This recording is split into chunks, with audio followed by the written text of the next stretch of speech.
Hello everyone, welcome back to our discussion on management functions.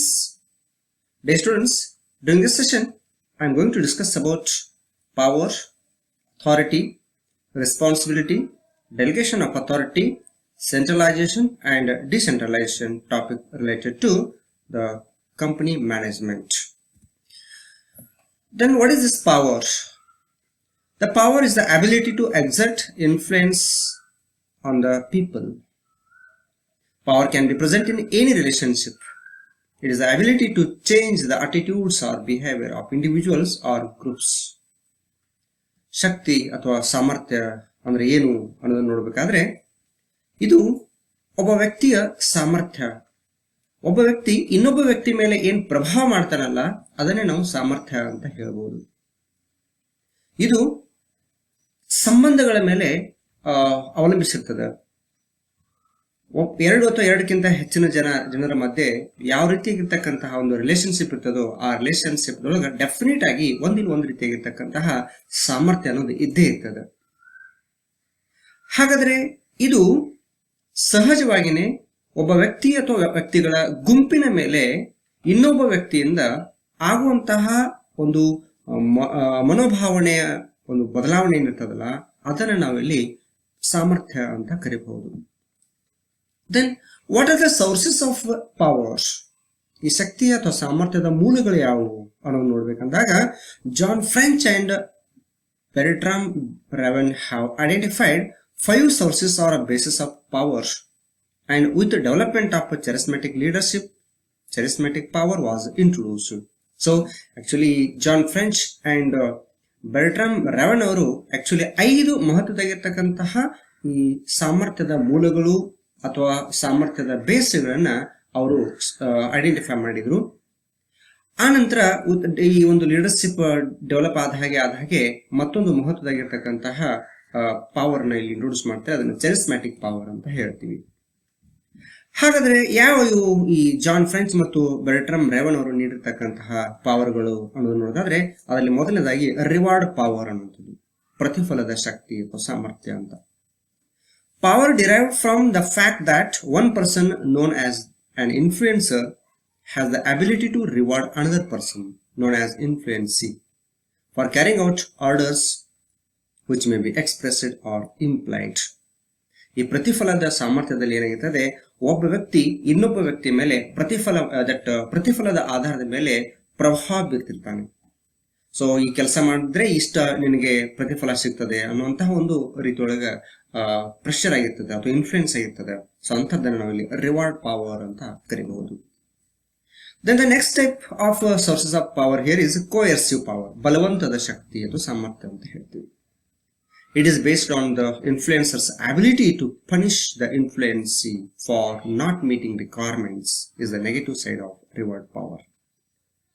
ಇದು ಹೇಗಿರ್ತದೆ ಅಂತಂದ್ರೆ ಕೆಲವೊಂದು ಸಂದರ್ಭದಲ್ಲಿ ಸಬಾರ್ಡಿನೇಟ್ಗಳಿಗೆ ಸುಪೀರಿಯರ್ ಒಂದು ಪನಿಷ್ಮೆಂಟ್ ಕೊಡ್ತೀನಿ ನಿಮ್ಗೆ ಇಷ್ಟು ಕೆಲಸ ಮಾಡಲಿಲ್ಲ ಅಂತ ಅಂದ್ರೆ ಅನ್ನುವಂತಹ ಒಂದು ಇನ್ಫ್ಲೂಯೆನ್ಸ್ ಈ ರೀತಿಯಾಗಿ ಮಾಡಿರ್ತಾರೆ. ಸೊ ಅಂತಹ ಒಂದು ಇನ್ಫ್ಲೂಯೆನ್ಸ್ ಏನಿರ್ತದಲ್ಲ ಅದನ್ನ ನಾವು ಇಲ್ಲಿ ಬಲವಂತದ ಸಾಮರ್ಥ್ಯ ಅಥವಾ ಕೋಯರ್ಸಿವ್ ಪವರ್ ಅಂತ ಹೇಳ್ಬೋದು. So it's A negative side of the reward power. So ಅಲ್ಲಿ ನಿಮ್ಗೆ ನೀನು ಇಷ್ಟು ಚೆನ್ನಾಗಿ ಕೆಲಸ ಮಾಡಿದ್ರೆ ನಿನ್ಗೆ ಒಳ್ಳೆ ಪ್ರತಿಫಲ ಕೊಡ್ತೀನಿ ಅನ್ನುವಂಥದ್ದಲ್ಲಿ ಅಲ್ಲಿ ಪ್ರಶಂಸೆ ಸಿಗ್ತದೆ. ಇಲ್ಲಿ ನೀನು ಸರಿಯಾಗಿ ಕೆಲಸ ಮಾಡಲಿಲ್ಲ ಅಂತಂದ್ರೆ ನಿನಗೆ ಪನಿಷ್ಮೆಂಟ್ ಕೊಡ್ತೀನಿ ಅನ್ನುವಂಥದ್ದು ಇರ್ತದೆ. ಸೊ ಎರಡು ಒಂದಕ್ಕೊಂದು ರಿವರ್ಸ್ ಇರುವಂತವು, ಅಪೋಸಿಟ್ ಇರುವಂತವು ಅಂತ ಹೇಳ್ಬೋದು. Then legitimate power, ಕಾನೂನುಬದ್ಧ ಶಕ್ತಿ. Power that exists when a subordinate or influencer acknowledges that the influencer has a right or is lawfully entitled to exert influence within certain bounds. It is also called formal authority. ಇದನ್ನ formal authority ಅಂತ ಹೇಳಿ ಕೂಡ ಕರಿಬಹುದು. ಒಂದು organization structure ಒಳಗೆ power that authority ಮತ್ತು responsibility relationship ಅನ್ನ establishment ಮಾಡಿದ್ಮೇಲೆ ಸುಪೀರಿಯರ್ ಸಬಾರ್ಡಿನೇಟ್ಗಳ ಮೇಲೆ ಏನು ಒಂದು ಅಧಿಕಾರ ಚಲಾವಣೆ ಮಾಡ್ತಾನೆ ಅದನ್ನೇ ನಾವು ಇಲ್ಲಿ ಲೆಜಿಟಿಮೇಟ್ ಪವರ್ ಅಂತ ಹೇಳ್ಬೋದು. ದೆನ್ ಎಕ್ಸ್ಪರ್ಟ್ ಪವರ್, ತಜ್ಞ ಶಕ್ತಿ ಅಥವಾ ಸಾಮರ್ಥ್ಯ ಅಂತ ಹೇಳ್ತಾರೆ. Power based on the belief or understanding that the influencer has specific knowledge or relevant expertise that the influencer does not. ಏನಾಗಿರ್ತದೆ, ಸುಪೀರಿಯರ್ ಸಬಾರ್ಡಿನೇಟ್ ಮೇಲೆ ಒಂದು ರೀತಿಯಾಗಿರ್ತಕ್ಕಂಥ ಪ್ರಭಾವ ಮಾಡ್ತಾನೆ. ಅದು ಹೇಗೆ ಪ್ರಭಾವ ಇರ್ತದೆ ಅಂತಂದ್ರೆ ಸುಪೀರಿಯರ್ಗೆ ಬಹಳಷ್ಟು ನಾಲೆಜ್ ಇದೆ ಆ ಒಂದು ಸ್ಪೆಸಿಫಿಕ್ ಆಗಿರ್ತಕ್ಕಂಥ ವಿಷಯದೊಳಗೆ. ಆದ್ರೆ ಸಬಾರ್ಡಿನೇಟ್ಗೆ ಅದು ಗೊತ್ತಿಲ್ಲ. ಹೀಗಾಗಿ ಆ ಸಬಾರ್ಡಿನೇಟ್ ಮೇಲೆ ಸುಪೀರಿಯರ್ ಮಾಡ್ತಕ್ಕಂಥ ಒಂದು ಪ್ರಭಾವವನ್ನ ನಾವು ಎಕ್ಸ್ಪರ್ಟ್ ಪವರ್ ಅಂತ ಕರಿಬಹುದು. ದೆನ್ ರೆಫರೆಂಟ್ ಪವರ್, ಉಲ್ಲೇಖಿತ ಶಕ್ತಿ, power based on the desire of the influence to be like or identify with the influencer.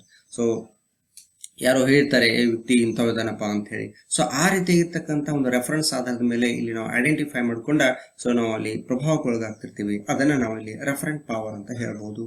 charismatic power, it emerges from an individual's charisma, a quality that is unique. Because of this charisma, the individual can articulate attractive visions, takes personal risk, demonstrate environmental sensitivity, and is willing to engage in behavior that most others consider unconventional. So ಇಲ್ಲಿ ವರ್ಚಸ್ಸಿನ ಆಧಾರದ ಮೇಲೆ influence ಮಾಡ್ತಕ್ಕಂಥದ್ದು ಇರ್ತದೆ ಇಲ್ಲಿ.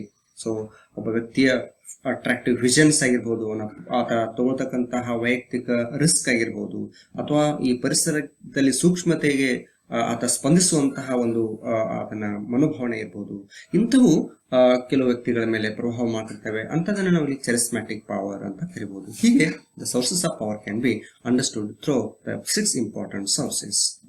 The next important topic to be discussed here is that is authority, adhikara ಅಥವಾ ಪ್ರಾಧಿಕಾರ ಅಂತ ಕರಿತೀವಿ. Authority is the form of power often used more broadly to refer to wield power as a result of qualities such as knowledge or titles such as judge. So ಇಲ್ಲಿ authority ಅಂದ್ರೆ ಏನು ಅನ್ನೋದಂದ್ರೆ ಇದು ಒಂದು ಪವರ್ನ ಒಂದು ಇನ್ನೊಂದು ರೂಪ ಅಂತ ಹೇಳ್ಬೋದು. ಪವರ್ ಅಲ್ಲಿ ನಾವು ಬೇರೆ ಬೇರೆ ರೀತಿಯಾಗಿರ್ತಕ್ಕಂಥ ಸೋರ್ಸಸ್ ಇರ್ತವೆ ಅನ್ನೋದು ನೋಡಿದೀವಿ. ಇಲ್ಲಿ ಫಾರ್ಮಲ್ ಆಗಿ ಒಬ್ಬ ವ್ಯಕ್ತಿಗೆ ಅಧಿಕಾರ ನೀಡಿರ್ತಕ್ಕಂಥದ್ದು ಇರ್ತದೆ. ಸೊ ದಟ್ ಫಾರ್ಮಲ್ ಆರ್ಗನೈಸೇಷನ್ ಒಳಗೆ ಸುಪೀರಿಯರ್ ಸಬಾರ್ಡಿನೇಟ್ ಮೇಲೆ ಯಾವ ರೀತಿಯಾಗಿರ್ತಕ್ಕಂಥ ಒಂದು ಅಥಾರಿಟಿನ ಹೊಂದಿರ್ತಾನೋ ಅಂಥದ್ದನ್ನ ನಾವಿಲ್ಲಿ ಅಥಾರಿಟಿ ಅಂತ ತಿಳ್ಕೊಳ್ಬಹುದು. Authority may be defined as the power to make decisions which guide the actions of another. So ಇಲ್ಲಿ ಒಬ್ಬ ವ್ಯಕ್ತಿ ಮತ್ತೊಬ್ಬ ವ್ಯಕ್ತಿಯ ಆಕ್ಷನ್ಸ್ ಗಳಿಗೆ ಅಥವಾ ಆತ ಮಾಡಬೇಕಾಗಿರ್ತಕ್ಕಂಥ ಕರ್ತವ್ಯಗಳಿಗೆ ಸಲಹೆಗಳನ್ನು ನೀಡತಕ್ಕಂತಹದ್ದು ಇಲ್ಲಿ ಕಂಡು ಬರ್ತದೆ. It is A relationship between two individuals, one superior and another subordinate. ಇಲ್ಲಿ ಸುಪೀರಿಯರ್ ಮತ್ತು ಸಬಾರ್ಡಿನೇಟ್ ಅನ್ನುವಂತಹ ಎರಡು ಸಂಬಂಧಗಳು ಇರ್ತವೆ. ಒಬ್ರು ಅಧಿಕಾರ ಚಲಾಯಿಸ್ತಾರೆ, ಮತ್ತೊಬ್ರು ಅಧಿಕಾರ ಚಲಾಯಿಸೋದಕ್ಕೆ ಅವರು ಪ್ರತಿಫಲವಾಗಿ ಜವಾಬ್ದಾರಿಯಾಗಿರ್ತಾರೆ. The superior frames and transmits decisions with the expectation that these will be accepted by the subordinates. So superior ಏನ್ ಮಾಡ್ತಾರೆ, ಕೆಲವೊಂದು ನಿರ್ಣಯಗಳನ್ನ ಫ್ರೇಮ್ ಮಾಡಿ ಅವುಗಳನ್ನ ಒಂದು ಎಕ್ಸ್ಪೆಕ್ಟೇಷನ್ ಇಟ್ಕೊಂಡ ಸಬಾರ್ಡಿನೇಟ್ ಗೆ ಅದನ್ನ ಕಳುಹಿಸಿಕೊಡ್ತಿರ್ತಾರೆ. ಸೊ ಆ ಸಬಾರ್ಡಿನೇಟ್ಸ್ ಆ ರೀತಿ ಇರ್ತಕ್ಕಂತಹ ಡಿಸಿಷನ್ಸ್ ಗಳನ್ನ ಇಂಪ್ಲಿಮೆಂಟೇಷನ್ ಮಾಡೋಕೆ ಪ್ರಾರಂಭ ಮಾಡ್ತಿರ್ತಾರೆ. Then the subordinate executes such decisions and his conduct is determined by them. There are a few important features of authority. There is existence of right in authority. The right of giving order is legitimate. ಕಾನೂನುಬದ್ಧವಾಗಿರ್ತಕ್ಕಂಥ ಆದೇಶ ಕೊಡೋಕೆ ಇಲ್ಲಿ ಅವಕಾಶ ಇರ್ತದೆ. Authority gives right of decision making. ಅಧಿಕಾರ ನಿರ್ಣಯ ಕೈಗೊಳ್ಳಕ್ಕೆ ಅಧಿಕಾರ ಕೊಡ್ತದೆ ಅಂತ ಹೇಳ್ಬಹುದು, ಹಕ್ಕು ಕೊಡ್ತದೆ ಅಂತ ಹೇಳ್ಬಹುದು. It influence that behaviour of subordinates. So authority ಇಲ್ಲಿ ಸುಪೀರಿಯರ್ ಸಬಾರ್ಡಿನೇಟ್ ಗೆ ಒಂದಿಷ್ಟು ಗೈಡ್ಲೈನ್ಸ್ ಗಳನ್ನ ಕೊಡೋದು, ಇನ್ಸ್ಟ್ರಕ್ಷನ್ಸ್ ಗಳನ್ನ ಕೊಡೋದು, ನೋಟಿಸ್ ಗಳನ್ನ ಕೊಡೋದು, ಈ ತರ ಎಲ್ಲ ಆಗೋದ್ರಿಂದ ಸಬಾರ್ಡಿನೇಟ್ ನ ವರ್ತನೆ ಮೇಲೆ ಪ್ರಭಾವ ಬೀರ್ತದೆ ಅಂತ ಹೇಳ್ಬೋದು. It's an objective but it's exercises are always subjective. ಇದೊಂದು ಅಬ್ಜೆಕ್ಟಿವ್ ಇದೆ, ಆದರೆ ಇದರಲ್ಲಿ ನಡೀತಕ್ಕಂಥ ಪ್ರತಿಯೊಂದು ಚಟುವಟಿಕೆಗಳು ಸಬ್ಜೆಕ್ಟಿವ್ ಆಗಿವೆ ಅಂತ ಹೇಳ್ಬೋದು. There are various types of authority. One is a line authority. The authority of these managers directly responsible throughout the organization's chain of command for achieving organizational goals. So ಇಲ್ಲಿ ನಾವು ಈಗಾಗಲೇ ಆರ್ಗನೈಸೇಷನ್ ಸ್ಟ್ರಕ್ಚರ್ ದಲ್ಲಿ line organization structure ಅಂತ ನೋಡಿದೀವಿ. So ಅಲ್ಲಿ that unity of command, unity of direction, so ಈ ರೀತಿಯಾಗಿರ್ತಕ್ಕಂಥವನ್ನು ನೋಡ್ತೀವಿ. ಅಂದ್ರೆ ಟಾಪ್ ಲೆವೆಲ್ ದಿಂದ ನೇರವಾಗಿ ಇನ್ಫಾರ್ಮೇಶನ್ ಲೋವರ್ ಲೆವೆಲ್ ಮ್ಯಾನೇಜ್ಮೆಂಟ್ಗೆ ಅಥವಾ ದಟ್ ಸಂಬಂಧಪಟ್ಟಂತಹ ಎಂಪ್ಲಾಯೀಸ್ ಗಳಿಗೆ ತಲುಪುವಂಥದ್ದು ಏನಿರ್ತದಲ್ಲ ಅದನ್ನ ಲೈನ್ ಆಫ್ ಅಥಾರಿಟಿ ಅಂತ ಹೇಳ್ಬೋದು. So the authority flows from top to bottom here in this case in order to achieve the organizational objectives. So staff authority is another type of authority here. The authority of those group of individuals who provide the managers with the advice and services. So manager ಗಳಿಗೆ ಕೆಲವೊಂದಿಷ್ಟು specific ಆಗಿರ್ತಕ್ಕಂಥ knowledge ಹೊಂದಿರತಕ್ಕಂತಹ functional ಅಥವಾ staff that ಶ್ರೇಣಿಯಲ್ಲಿ ಇರ್ತಕ್ಕಂಥವ್ರು managers ಗಳಿಗೆ ಅವಾಗ ಕೆಲವೊಂದು ವಿಷಯವಾಗಿ ಸಲಹೆಗಳನ್ನು ನೀಡ್ತಿರ್ತಾರೆ, ಮಾರ್ಗದರ್ಶನಗಳನ್ನು ಮಾಡ್ತಿರ್ತಾರೆ. ಸೊ ಅಂಥವುಗಳನ್ನ ನಾವಿಲ್ಲಿ ಸ್ಟಾಫ್ ಅಥಾರಿಟಿ ಅಂತ ಕರಿಬಹುದು. Then functional authority. The authority of members of staff departments to control the activities of other departments as they relate to specific staff responsibility. ಇಲ್ಲಿ ನಾವು ಏನು ಆರ್ಗನೈಸೇಷನ್ ಅನ್ನ ವಿಭಾಗ ಮಾಡಿದ ಮೇಲೆ so production department, sales department, finance department, ಈ ತರ ಏನು ಬೇರೆ ಬೇರೆ ಡಿಪಾರ್ಟ್ಮೆಂಟ್ ಗಳಾಗಿ ಮಾಡಿರ್ತೀವಿ. ಆ ಪ್ರತಿಯೊಂದು ಡಿಪಾರ್ಟ್ಮೆಂಟ್ಗೆ ಒಬ್ಬೊಬ್ಬ ಸಪರೇಟ್ ಆಗಿ ಹೆಡ್ ಮಾಡಿರ್ತಾರೆ, ಡಿಪಾರ್ಟ್ಮೆಂಟಲ್ ಹೆಡ್ಸ್ ಅಂತೇಳಿ. ಸೊ ಅಂತಹ ಡಿಪಾರ್ಟ್ಮೆಂಟಲ್ ಹೆಡ್ ಗಳಿಗೆ ಇರುವಂತಹ ಒಂದು ಅಧಿಕಾರ ಏನಿರ್ತದಲ್ಲ, ಆ ಅಧಿಕಾರದ ಮೂಲಕ ಇಡೀ ಡಿಪಾರ್ಟ್ಮೆಂಟ್ ಅನ್ನ ಚಟುವಟಿಕೆಗಳನ್ನ ಅವರು ನಿಯಂತ್ರಣದಲ್ಲಿ ಇಟ್ಕೊಳ್ಳಕ್ಕೆ ಅನುಕೂಲ ಆಗ್ತದೆ. ಸೊ ಅಂತದನ್ನ ನಾವು ಫಂಕ್ಷನಲ್ ಅಥಾರಿಟಿ ಅಂತ ಕರೀಬಹುದು. Then there is another important term as a responsibility, ಹೊಣೆಗಾರಿಕೆಗಳು ಅಂತ. Responsibility is the duty to which a person is bound by reason of his status or task. ಜವಾಬ್ದಾರಿ ಅಂದ್ರೆ ಒಬ್ಬ ವ್ಯಕ್ತಿಗೆ ನಾವೇನು ದಟ್ ಕರ್ತವ್ಯವನ್ನ ವಹಿಸಿಕೊಟ್ಟಿರ್ತೀವಿ ಅಥವಾ ಒಂದೇನೋ ಒಂದು ಸ್ಥಾನ ಇದೆ, ಅದಕ್ಕೆ ಅನುಗುಣವಾಗಿ ಆ ವ್ಯಕ್ತಿಗೆ ನೀಡಿರ್ತಕ್ಕಂತಹದ್ದನ್ನ ನಾವು ಇಲ್ಲಿ ಜವಾಬ್ದಾರಿ ಅಂತ ಹೇಳ್ಬೋದು. Terry has defined responsibility as the obligation of an individual to carry out assigned activities to the best of his ability. So Terry ಅವರು ಹೇಳ್ತಾರೆ, ರೆಸ್ಪಾನ್ಸಿಬಿಲಿಟಿಯನ್ನು ಡಿಫೈನ್ ಮಾಡ್ತಾರೆ, ಇದೊಂದು ದಟ್ ಮಹತ್ವದಾಗಿರ್ತಕ್ಕಂಥ ಕರ್ತವ್ಯ. ಒಬ್ಬ ವ್ಯಕ್ತಿ ಅವನಿಗೆ ಒದಗಿಸಿಕೊಟ್ಟಿರ್ತಕ್ಕಂತಹ ಚಟುವಟಿಕೆಗಳನ್ನ ತನ್ನ ಸಾಮರ್ಥ್ಯದ ಶ್ರೇಷ್ಠತೆಗೆ ಅನುಗುಣವಾಗಿ ನಿರ್ವಹಿಸ್ತಕ್ಕಂಥದ್ದನ್ನ ಇಲ್ಲಿ ನಾವು ರೆಸ್ಪಾನ್ಸಿಬಿಲಿಟಿ ಅಂತ ಹೇಳ್ಬೋದು ಅಂತ ಹೇಳ್ತಾರೆ. Responsibility comes into existence because a person with authority requires assistance from another and delegates authority to him for the performance of needed specific task. The acceptance of the obligation by the individual to perform the work creates his responsibility.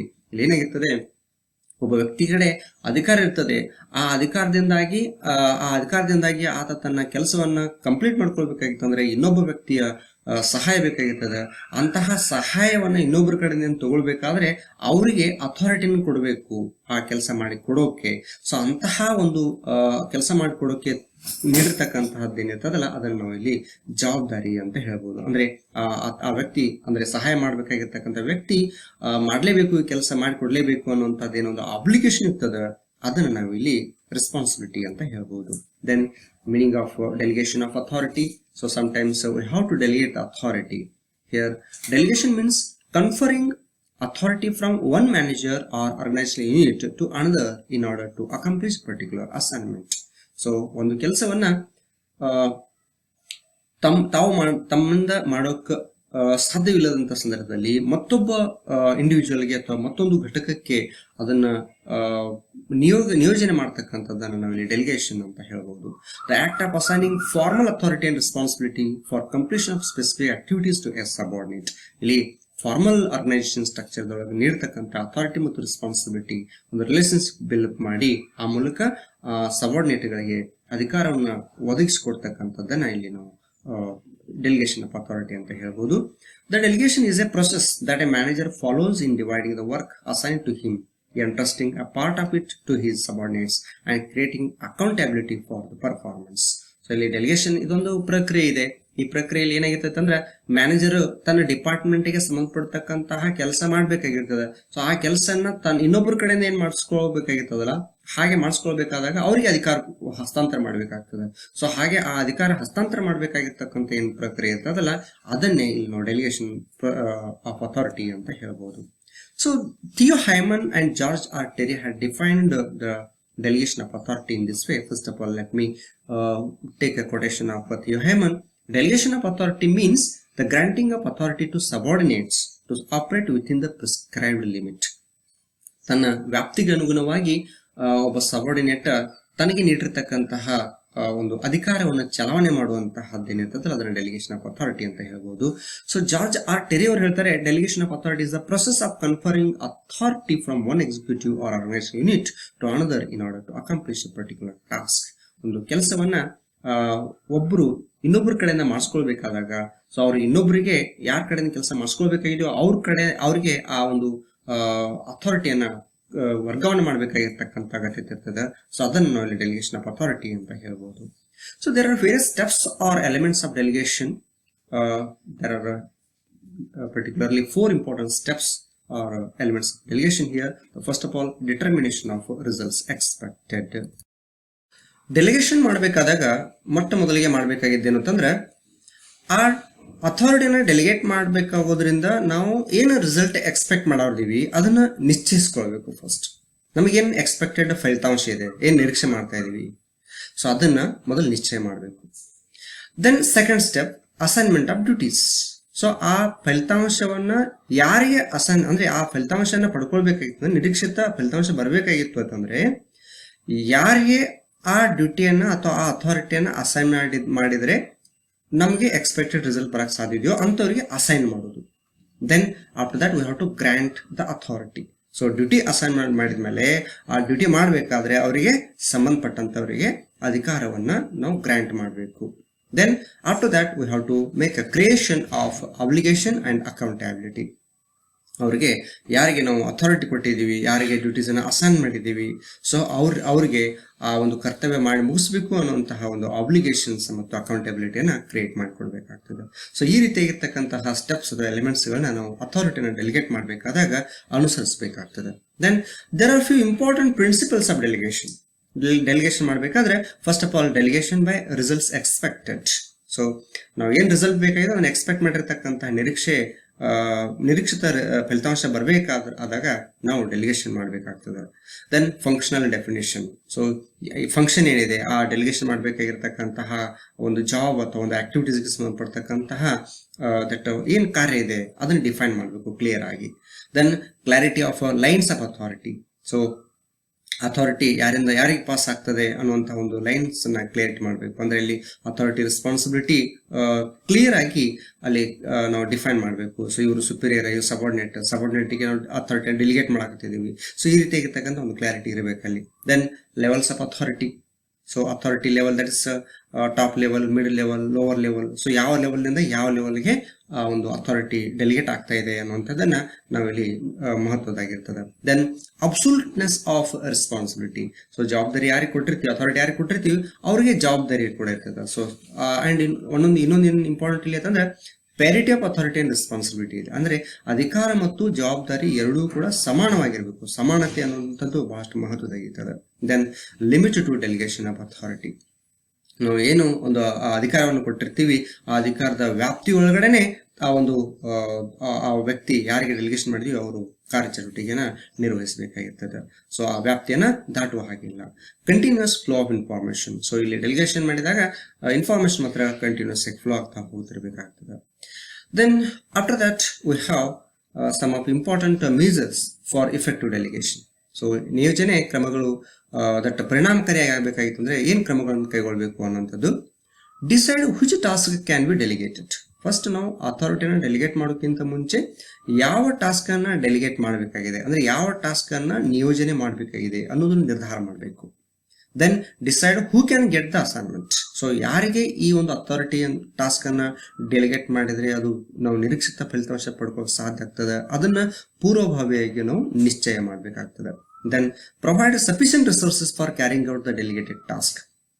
ನಾವೇನು ಒಂದು ಕರ್ತವ್ಯವನ್ನ delegate ಮಾಡಿದೀವಿ ಆ delegate ಮಾಡಿರ್ತಕ್ಕಂತಹ ಕರ್ತವ್ಯ 100% ಫಲಿತಾಂಶ ಕೊಡಬೇಕಾಗಿತ್ತು ಅಂತಂದ್ರೆ ಅವರಿಗೆ ಅವಶ್ಯಕತೆ ಇರುವಂತಹ ಎಲ್ಲಾ ರಿಸೋರ್ಸಸ್ಗಳನ್ನ, ಸಂಪನ್ಮೂಲಗಳನ್ನ ಸಾಕಷ್ಟು ಪ್ರಮಾಣದೊಳಗೆ ಒದಗಿಸಬೇಕಾಗ್ತದೆ. Then delegate the assignment. So ಅವರಿಗೆ ಆ ಒಂದು ಸಂಬಂಧಪಟ್ಟಂತಹ ರಿಸೋರ್ಸಸ್ಗಳನ್ನ ಅಸೈನ್ ಮಾಡೋದು, ಕರ್ತವ್ಯಗಳನ್ನ ಅಸೈನ್ ಮಾಡೋದು. ಸೊ ಈ ಕೆಲಸ ಹೀಗೆ ಮಾಡ್ಬೇಕು, ಎಷ್ಟು ದಿವಸ ಮಾಡ್ಬೇಕು ಅಂತ ಕ್ಲಿಯರ್ ಆಗಿ ಅವ್ರಿಗೆ ಹೇಳ್ಬೇಕಾಗ್ತದೆ. Then be prepared to run interference if necessary. So ಏನಾದ್ರೂ ಅಗತ್ಯ ಬಿದ್ದಾಗ ನಾವು ಕೂಡ ಅದರೊಳಗ ಪಾಲ್ಗೊಳ್ಳುವಂತಹ ಒಂದು ಪ್ರಯತ್ನಕ್ಕೆ ತಯಾರಿ ಇರಬೇಕು. Then establish a feedback system. So ಆ ಡೆಲಿಗೇಷನ್ ಮಾಡಿರ್ತಕ್ಕಂಥ ಟಾಸ್ಕ್ ಯಾವ ಹಂತದಲ್ಲಿದೆ, ಸೊ ಇನ್ನೂ ಏನಾಗಬೇಕಾಗಿದೆ ಅನ್ನುವಂತಹ ಒಂದು ಫೀಡ್ಬ್ಯಾಕ್ ನಮಗೆ ಗೊತ್ತಾಗಬೇಕು. ಅದರ ಪ್ರತಿಕ್ರಿಯೆಗಳು ನಮಗೆ ವ್ಯವಸ್ಥಿತವಾಗಿ ಸಿಗು ಹಾಗೆ ಒಂದು ವ್ಯವಸ್ಥಿತವಾಗಿರ್ತಕ್ಕಂಥ ಫೀಡ್ಬ್ಯಾಕ್ ಸಿಸ್ಟಮ್ ಅನ್ನ ಎಸ್ಟಾಬ್ಲಿಷ್ಮೆಂಟ್ ಮಾಡಬೇಕಾಗ್ತದೆ. Then, dear students, another important topic to be discussed here is centralization and decentralization. ಏನು ಕೇಂದ್ರೀಕರಣ ಅಂತಂದ್ರೆ, in a centralized organization, considerable authority and accountability remain at the top of the hierarchy. It is the reservation of authority at the top level of the organization. So, ಕೇಂದ್ರೀಕರಣ ಅಂದ್ರೆ ಅಧಿಕಾರ ಕೇಂದ್ರೀಕರಣ ಇಲ್ಲಿ. So authority centralised ಆಗಿರ್ತದೆ, power centralised ಆಗಿರ್ತದೆ. ಅಂದ್ರೆ ನಾವು ನೋಡಿದೀವಿ ಈಗಾಗಲೇ that three stages are the levels of management ಅಂತ ನೋಡಿದ್ವಿ. Top level, middle level and lower level ಅಂತ. ಸೊ ಈ ಸೆಂಟ್ರಲೈಸೇಷನ್ ಆಫ್ ಅಥಾರಿಟಿ ಏನಾದ್ರೂ ಇತ್ತು ಅಂತಂದ್ರೆ ಅಧಿಕಾರ ಸಂಪೂರ್ಣವಾಗಿ ಅಂದ್ರೆ ಯಾವುದೇ ರೀತಿಯಾಗಿರ್ತಕ್ಕಂಥ ಚಟುವಟಿಕೆಗಳಿಗೆ ಸಂಬಂಧಪಡ್ತಕ್ಕಂಥ ನಿರ್ಣಯಗಳನ್ನ ಕೈಗೊಳ್ತಕ್ಕಂಥ ಅಧಿಕಾರ ಕೇವಲ ಟಾಪ್ ಲೆವೆಲ್ ಅಥಾರಿಟಿ ಮ್ಯಾನೇಜ್ಮೆಂಟ್ ಅವ್ರಿಗೆ ಮಾತ್ರ ಇರ್ತದೆ. ಸೊ ಅದನ್ನು ಸೆಂಟ್ರಲೈಸೇಷನ್ ಅಂತ ಹೇಳ್ಬೋದು. Then decentralization is the reverse of it. So ಇಲ್ಲಿ ಎಲ್ಲರಿಗೂ ಕೂಡ ಹಂಚಿ ಹೋಗಿರ್ತದೆ ಅಧಿಕಾರ, ಕೇವಲ ಟಾಪ್ ಲೆವೆಲ್ದಲ್ಲಿ ಮಾತ್ರ ಇರೋದಿಲ್ಲ. So decentralization refers to systematic delegation of authority in the organization. It is dispersion of authority to the ultimate level of the organization. Under this, decision making power is distributed to lower levels of the organization. So ಸಂಘಟನೆಯಲ್ಲಿ ಇರ್ತಕ್ಕಂಥ lower level ಮ್ಯಾನೇಜ್ಮೆಂಟ್ಗೂ ಕೂಡ that decision making power delegate ಆಗಿರ್ತದೆ. So ಅದನ್ನು ನಾವು ಇಲ್ಲಿ decentralization ಅಂತ ಹೇಳ್ಬೋದು. ದೆನ್ ನಾವು ದ ಫ್ಯಾಕ್ಟರ್ಸ್ ಇನ್ಫ್ಲುಯೆನ್ಸಿಂಗ್ ಡಿಸೆಂಟ್ರಲೈಸೇಷನ್, ವಿಕೇಂದ್ರೀಕರಣದ ಮೇಲೆ ಪ್ರಭಾವ ಬೀರುವ ಮಹತ್ವದಾಗಿರ್ತಕ್ಕಂಥ ಕೆಲವು ಅಂಶಗಳು. ಮೊದಲನೇದಾಗಿ size of the organization. So ವಿಕೇಂದ್ರೀಕರಣ, ಅಧಿಕಾರದ ವಿಕೇಂದ್ರೀಕರಣ ಮಾಡಬೇಕಾದ್ರೆ ಅತ್ಯಂತ ಮಹತ್ವದಾಗಿರ್ತಕ್ಕಂಥ ಅಂಶ ಏನು ಅಂತಂದ್ರೆ size of organization. So very small organization ಇದ್ರೆ ಅಲ್ಲಿ ಡಿಸೆಂಟ್ರಲೈಸೇಷನ್ ಅವಶ್ಯಕತೆ ಇರೋದಿಲ್ಲ. ಸೊ ದೊಡ್ಡ ದೊಡ್ಡ ಆರ್ಗನೈಸೇಷನ್ ಒಳಗೆ ನಾವು ಈಗ ಮ್ಯಾನುಫ್ಯಾಕ್ಚರಿಂಗ್, ಪ್ರೊಸೆಸಿಂಗ್ ಇಂಡಸ್ಟ್ರೀಸ್ ಈ ಥರ ಏನಾದ್ರು ಇದ್ರೆ ಅಲ್ಲಿ ಕಡ್ಡಾಯವಾಗಿ ಅಧಿಕಾರ ವಿಕೇಂದ್ರೀಕರಣ ಮಾಡಿದಾಗ ಮಾತ್ರ ನಾವು ನಮ್ಮ ಕಾಮನ್ ಅಬ್ಜೆಕ್ಟಿವ್ಗಳನ್ನ ಫುಲ್ಫಿಲ್ ಮಾಡೋಕ್ಕೆ ಸಾಧ್ಯ ಆಗ್ತದೆ. Then history of the organization, ಸಂಘಟನೆ ಇತಿಹಾಸ ಕೂಡ ಮಹತ್ವದಾಗಿರ್ತದೆ. ಸೊ ಹಿಂದಿನಿಂದಲೂ ಕೂಡ ಅವರು ಅಧಿಕಾರವನ್ನ ವಿಕೇಂದ್ರೀಕರಣ ಮಾಡ್ಕೊಂಡು ಬಂದಿದ್ದಾರೆ ಅಂದ್ರೆ ಈಗಲೂ ಅದನ್ನ ಕಂಟಿನ್ಯೂ ಮಾಡ್ತಾ ಹೋಗ್ತಿರ್ತಾರೆ. So look at that our military ಒಳಗೆ ಡಿಸೆಂಟ್ರಲೈಸೇಷನ್ ಇಲ್ಲ, ಅಲ್ಲಿ centralisation. So high command are the top level ಇರ್ತಕ್ಕಂಥ ದಟ್ ಟಾಪ್ ಲೆವೆಲ್ ಮ್ಯಾನೇಜ್ಮೆಂಟ್ ಅಲ್ಲಿ ಏನ್ ಹೇಳ್ತಾರೆ, ಏನ್ ಡಿಸಿಷನ್ ತಗೋತಾರೆ ಅದೇ ಎಲ್ಲರೂ ಫೈನಲ್ ಆಗಿರ್ತದೆ ಎಲ್ಲರಿಗೂ. ಸೊ ಹೀಗಾಗಿ history of the organization is important for decentralization. Then another important thing is management philosophy. So ಈ ನಿರ್ವಹಣೆಯ ತತ್ವಜ್ಞಾನ ಅನ್ನೋದೇನಿದೆ ಇದು ಬಹಳಷ್ಟು ಮಹತ್ವದಾಗಿರ್ತಕ್ಕಂಥ ಪ್ರಭಾವ ಬೀರ್ತದೆ. Availability of managers, so skilled managers, talent managers, experienced managers ಹೀಗೆಲ್ಲ ಸಾಕಷ್ಟು ಇದ್ರು ಅಂತಂದ್ರೆ ಅವಾಗ ಸೆಂಟ್ರಲೈಸೇಷನ್ ಮಾಡೋದ್ರಲ್ಲಿ ಏನು ತೊಂದರೆ ಆಗೋದಿಲ್ಲ. ಸೊ ಅವರು ಯೋಗ್ಯ ನಿರ್ಣಯಗಳನ್ನ ಕೈಗೊಂಡು ತಮ್ಮ ಕಾರ್ಯಚಟುವಟಿಕೆಗಳನ್ನ ಮಾಡಿ ಮುಗಿಸ್ತಾರೆ ಅನ್ನುವಂಥದ್ದು ಇರ್ತದೆ. ಹೀಗಾಗಿ ದ ಮ್ಯಾನೇಜರ್ಸ್ ಹೇಗಿದ್ದಾರೆ, ಎಂಥವ್ರು ಇದ್ದಾರೆ, ಅವರಲ್ಲಿ ಯಾವ ರೀತಿಯಾಗಿರ್ತಕ್ಕಂಥ ಕೆಪಾಬಿಲಿಟಿ ಇದೆ ಅನ್ನೋದು ಮಹತ್ವದಾಗ್ತದೆ. ದೆನ್ ಪ್ಯಾಟರ್ನ್ ಆಫ್ ಪ್ಲಾನಿಂಗ್, ಯೋಜನೆ ಮಾಡ್ತಕ್ಕಂತಹ ಒಂದು ವ್ಯವಸ್ಥೆ ಏನಿರ್ತದಲ್ಲ ಅದು ಕೂಡ ಮಹತ್ವದ್ದು. ಕಂಟ್ರೋಲ್ ಟೆಕ್ನಿಕ್ಸ್, ನಾವು ಕಂಟ್ರೋಲ್ ಮಾಡಬೇಕಾದ್ರೆ ಅಂದ್ರೆ ಪರ್ಫಾರ್ಮೆನ್ಸ್ ಅನ್ನ ಚೆಕ್ ಮಾಡ್ತಾ ಇರ್ಬೇಕಾಗ್ತದೆ. ನಾವು ಪ್ಲಾನ್ ಪ್ರಕಾರ ಅಥವಾ ಸ್ಟ್ಯಾಂಡರ್ಡ್ ಪ್ರಕಾರ ನಮ್ಮ ಆಕ್ಚುಯಲ್ ಪರ್ಫಾರ್ಮೆನ್ಸ್ ಇತ್ತು ಅಂತಂದ್ರೆ ದೆನ್ ಅವು ನಾವು ಕಂಟ್ರೋಲ್ ಮೂಲಕ ಚೆಕ್ ಮಾಡ್ತೀವಿ ಏನಾಗಿದೆ, ಯಾವ ಲೆವೆಲ್ದಲ್ಲಿ ಪರ್ಫಾರ್ಮೆನ್ಸ್ ಸಾಗ್ತಾ ಇದೆ ಅನ್ನೋದನ್ನ ನೋಡ್ತೀವಿ. ಹೀಗಾಗಿ ಈ ಕಂಟ್ರೋಲ್ ಟೆಕ್ನಿಕ್ ಹೇಗಿದೆ ಅನ್ನೋದನ್ನ ಆಧಾರವಿಟ್ಕೊಂಡು ನಾವು ಡಿಸೆಂಟ್ರಲೈಸೇಷನ್ ಇರಬೇಕು ಅಥವಾ ಸೆಂಟ್ರಲೈಸೇಷನ್ ಇರಬೇಕು ಅನ್ನೋದನ್ನ ನೋಡ್ಕೊಳ್ಬಹುದು. ದೆನ್ ಡಿಸೆಂಟ್ರಲೈಸ್ಡ್ ಆಕ್ಟಿವಿಟೀಸ್, ಸೊ ಚಟುವಟಿಕೆಗಳು ವಿಕೇಂದ್ರೀಕರಣ ಆಗಿರ್ತವೆ. ಸೊ ಅಂತ ಚಟುವಟಿಕೆಗಳು ಎಂಥವದವು ಅನ್ನೋದನ್ನು ಕೂಡ ಇಲ್ಲಿ ಮಹತ್ವದಾಗ್ತದೆ. Then rate of change in organization, so organization ಸ್ಟ್ರಕ್ಚರ್ದಲ್ಲಿ ಏನಾದರೂ ಚೇಂಜ್ ಆದ್ರೆ ಅವಾಗಲೂ ಕೂಡ ಈ ಡಿಸೆಂಟ್ರಲೈಸೇಷನ್ ಅನ್ನೋದು ಮಹತ್ವದಾಗ್ತದೆ. ದೆನ್ ಎನ್ವೈರನ್ಮೆಂಟಲ್ ಇನ್ಫ್ಲುಯೆನ್ಸ್, ಸೊ ಪರಿಸರ ಕೂಡ ಅತ್ಯಮೂಲ್ಯವಾಗಿರ್ತಕ್ಕಂತಹ ಪಾತ್ರವನ್ನು ವಹಿಸ್ತದೆ ಈ ಡಿಸೆಂಟ್ರಲೈಸೇಷನ್ ಒಳಗೆ. ಈಗ ಕಾಂಪಿಟೇಟರ್ ತಮ್ಮ ಸಂಸ್ಥೆಯಲ್ಲಿ ಕಂಪ್ಲೀಟ್ ಆಗಿ ಡಿಸೆಂಟ್ರಲೈಸೇಷನ್ ಮಾಡಿದ್ರೆ ನಮ್ಮ ಮೇಲೆ ಅದು ಕೂಡ ಇಫೆಕ್ಟ್ ಆಗ್ತದೆ. ಹಾಗೇನೆ ಲೀಗಲ್ ಕೆಲವೊಂದು ನಾವು ಅಬ್ಲಿಗೇಷನ್ಸ್ ಅನ್ನ ಫಾಲೋ ಅಪ್ ಮಾಡಬೇಕಾಗಿರ್ತದೆ. ಅಂತ ಸಂದರ್ಭದಲ್ಲಿ ನಾವು ಡಿಸೆಂಟ್ರಲೈಸ್ ಮಾಡಬೇಕಾಗಿರ್ತದೆ.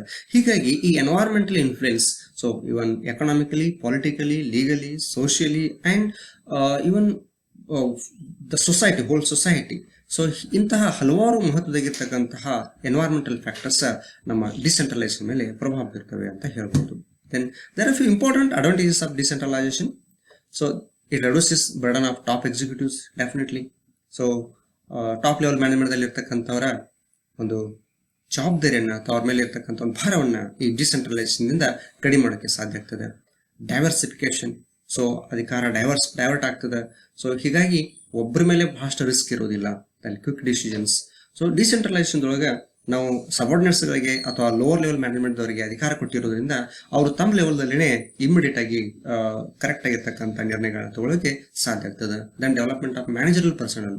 ಸೊ ನಮ್ಮ ಸಬಾರ್ಡಿನೇಟ್ಸ್ಗಳಿಗೆ ನಾವು ಏನಾದರೂ ಅಧಿಕಾರ ಕೊಟ್ಟರೆ, ಈ ಡೆಲಿಗೇಷನ್ ಡಿಸೆಂಟ್ರಲೈಸೇಷನ್ ಮಾಡಿದ್ದು ಅಂತಂದ್ರೆ ಸಹಜವಾಗಿಯೇ ಅವರು ಕೂಡ ದಟ್ ತಮ್ಮ ಕೌಶಲ್ಯ ಅಥವಾ ಒಂದು ನಿರ್ಣಯ ಕೈಗೊಳ್ತಕ್ಕಂತಹ ಒಂದು ಸಾಮರ್ಥ್ಯವನ್ನು ಹೆಚ್ಚಿಸಿಕೊಳ್ಳೋಕೆ ಸಾಧ್ಯ ಆಗ್ತದೆ. Then effective supervision and control. So decentralization ಆದಾಗ ಸಹಜವಾಗಿಯೇ that limited number of members ಅನ್ನ ಲಿಮಿಟೆಡ್ ನಂಬರ್ ಆಫ್ ಎಂಪ್ಲಾಯೀಸ್ ಗಳನ್ನ ಸೂಪರ್ವೈಸ್ ಮಾಡ್ತಕ್ಕಂತಹ ಸೂಪರ್ವೈಸರ್ಸ್ ಅಥವಾ ಮ್ಯಾನೇಜರ್ಸ್ ಗಳಿಗೆ ಇದು ಬಹಳಷ್ಟು ಇಫೆಕ್ಟಿವ್ ಆಗಿ ಕಂಟ್ರೋಲ್ ಮಾಡಕ್ಕೆ ಸಾಧ್ಯ ಆಗ್ತದೆ ಅಂತ ಹೇಳ್ಬಹುದು. Then there will be the flexibility, decentralization ಇರೋದ್ರಿಂದ ಸಹಜವಾಗಿ ನಮ್ಯತೆ ಇರ್ತದೆ, ಅದು ಅತ್ಯಂತ ಮುಖ್ಯವಾಗಿರ್ತಕ್ಕಂಥದ್ದು. Then motivation and morale. So ನಾವು ಒಂದು ವೇಳೆ ನಮ್ಮ ಲೋವರ್ ಲೆವೆಲ್ ಮ್ಯಾನೇಜ್ಮೆಂಟ್ ಅಲ್ಲಿ ಇರ್ತಕ್ಕಂಥವರಿಗೆ ಡಿಸೆಂಟ್ರಲೈಸೇಷನ್ ಮೂಲಕ ಅಧಿಕಾರವನ್ನ ನಿಯೋಗ ಮಾಡೋದ್ರ ಮೂಲಕ ಅವರು ಹೆಚ್ಚು ಪ್ರೇರೇಪಣೆಗಳು ಪಡ್ತಾರೆ. ಅವರು ನೈತಿಕವಾಗಿರ್ತಕ್ಕಂಥ ಒಂದು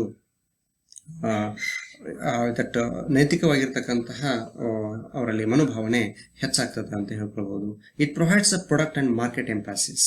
ಸೊ ಇದರಿಂದ ನಾವು ಹೆಚ್ಚಿನ ಪ್ರಮಾಣದೊಳಗೆ ಪ್ರೊಡಕ್ಟಿವಿಟಿಯನ್ನ ಕಾಣಬಹುದು. ಇಫೆಕ್ಟಿವ್ ಆಗಿ ಎಲ್ಲರೂ ತಮ್ಮ ಕರ್ತವ್ಯವನ್ನು ನಿಭಾಯಿಸ್ತಿರ್ತಾರೆ ಅಂತ ಹೇಳ್ಕೊಳ್ಬಹುದು. But there are few important disadvantages also which are facing by this decentralization. One is the problem of coordination. ಅಲ್ಲಿ ಸಮನ್ವಯದ ಕೊರತೆ ಬರಬಹುದು ಅಂತ ಹೇಳ್ತಾರೆ. Then delay in decision making. So decision ತಗೊಳ್ಬೇಕಾದ್ರೆ ಬಹಳಷ್ಟು ಡಿಲೇ ಆಗ್ತದೆ ಅಂತ ಹೇಳ್ಬೋದು. Increase in administrative expenses. So ಆಡಳಿತದ ಖರ್ಚು ಹೆಚ್ಚಾಗ್ತದೆ ಡಿಸೆಂಟ್ರಲೈಸೇಷನ್ ಮಾಡೋದ್ರಿಂದ ಅಂತ ಹೇಳ್ಬೋದು. Lack of uniformity, not suitable for small organization, and lack of able managers. So these are the few important disadvantages of decentralization of authority. Dear students, throughout this session we will discuss about the power, authority, responsibility, delegation of authority, centralization and decentralization. These are my references. We can go through these things. Thank you very much for watching.